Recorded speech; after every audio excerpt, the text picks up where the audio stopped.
Uber drivers are helping people flip houses, and you're on camera in your Airbnb. Check out Toole Time right now.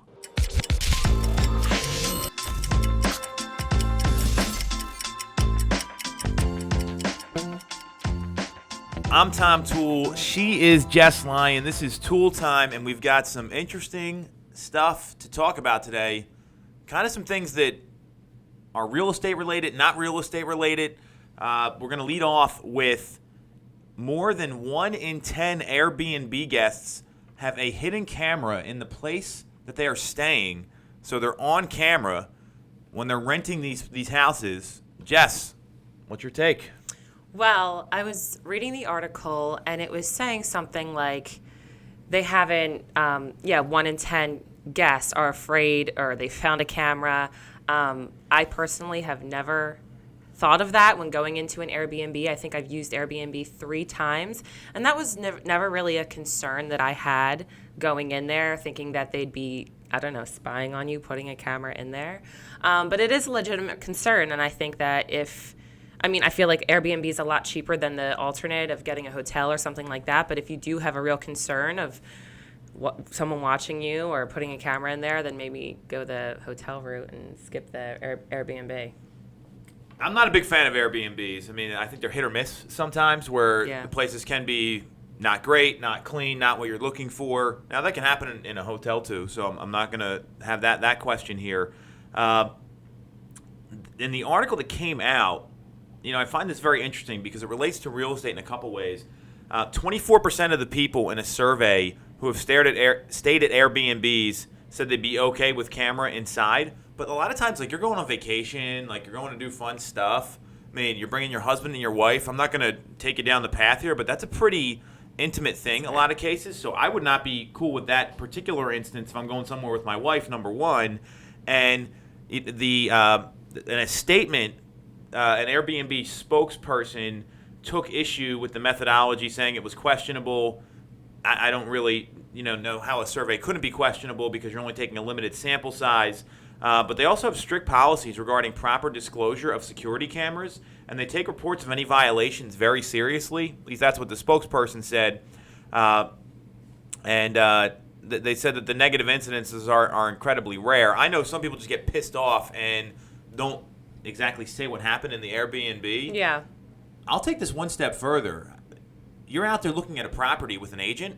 There are cameras in homes all the time. You have to be careful what you're saying with your clients, and if they don't like the property or something, maybe wait till you're outside of the property to talk about it a little bit, because sellers might get offended if you're talking about their property while you're in it. Or let's say the buyer says, hey, I'm willing to pay X, but let's start at this offer. They don't want that disclosed, and all of a sudden that's on camera. It can be on a Ring doorbell. It can be on a Nest thermostat. And a lot of people have those now. So the thing I would tell everyone is you need to assume you're on camera all the time. It's 2019. There's cameras everywhere.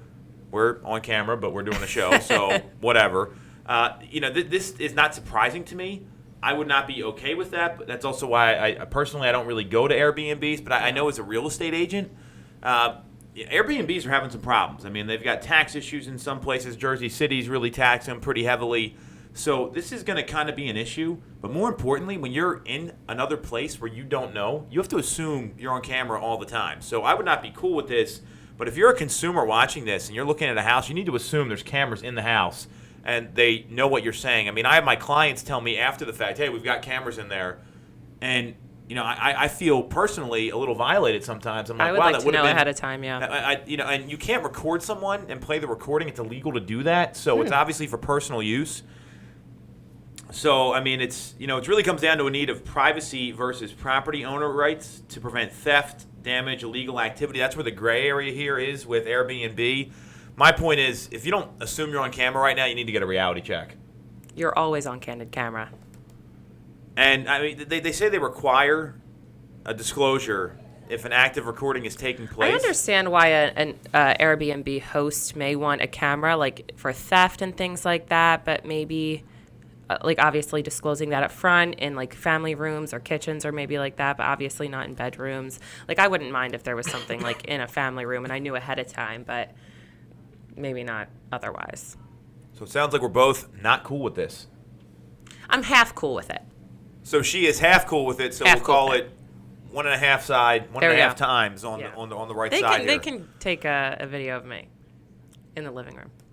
Well, that's the point, though. I mean, you don't know where this stuff is. I mean, you can't just say it's like saying I only want to be recorded in my best light when I'm on point. And I know what's going on. That's not what's happening in these places. I think that's exactly what I said.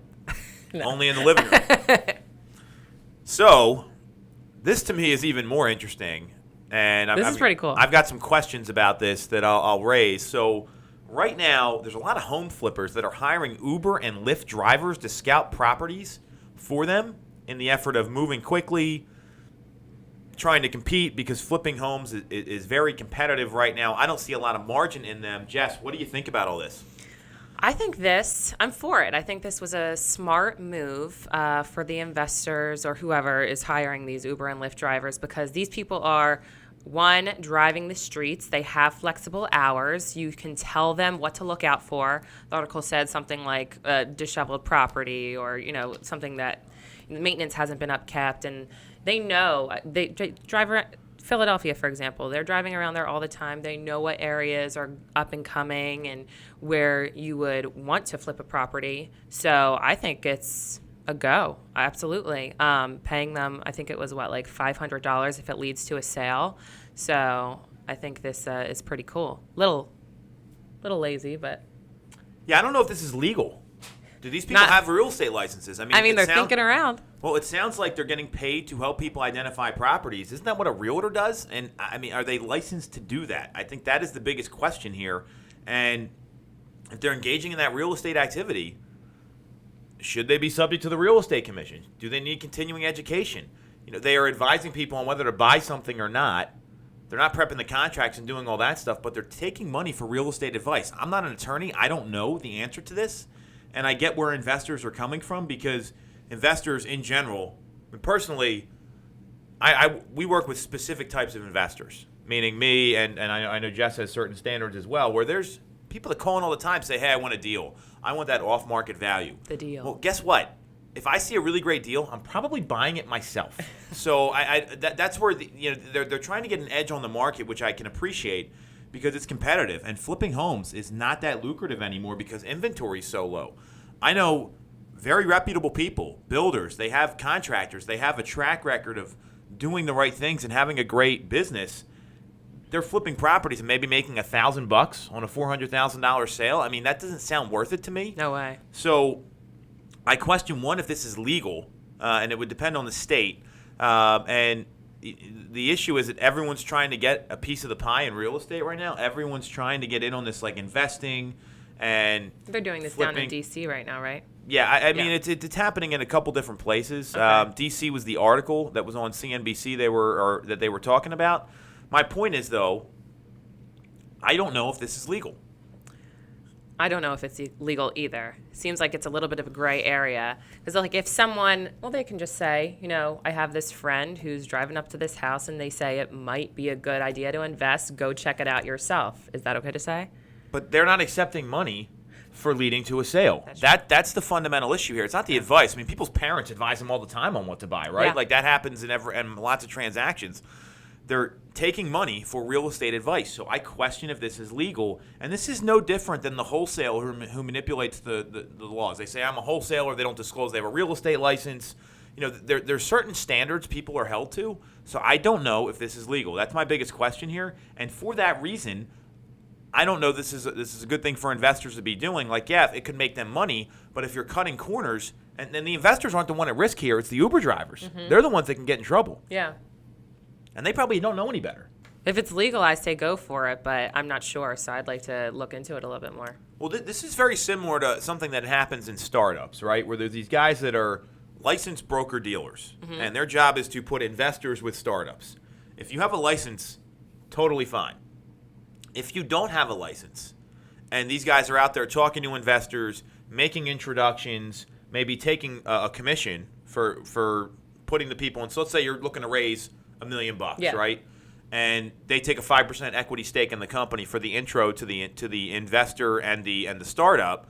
If those guys aren't licensed, they're not the ones that have the big question there. The question is the startup, and they have the problem because legally, if this person's not a licensed broker dealer, they can claw back the money meaning the investor can come back and sue the startup for the money they've invested and get it back, even though it's all spent. So a lot of times it's not the end party that's doing the investing, it's the problem. It's the people serving as the intermediary, and that's the one who gets screwed. So I caution. They might not even know. Yeah, I caution the Uber drivers out there. And the one guy they interviewed, he said, I look for broken windows and see if there's exterior AC units sticking out of the window, or there's tons of mail or overgrown grass. That is not very scientific. All that says is it's a vacant property, or they're not being taken care of. So. Yeah, those are prime investment opportunities. I mean, you've probably driven through neighborhoods and say, I bet you that house is going to sell in a year or two because it's deferred maintenance. It's not. I mean, I've seen it happen over and over again. So I'm not. It's not that wrong. The challenge is they're giving real estate advice and getting paid for it. I think the concept is creative. To see if it. Well, maybe go get a real estate license. Yeah.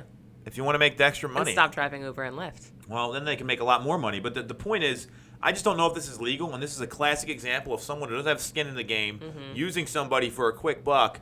That's where I have a problem with it, because the investors are probably putting the Uber drivers in the precarious situation, not the other way around.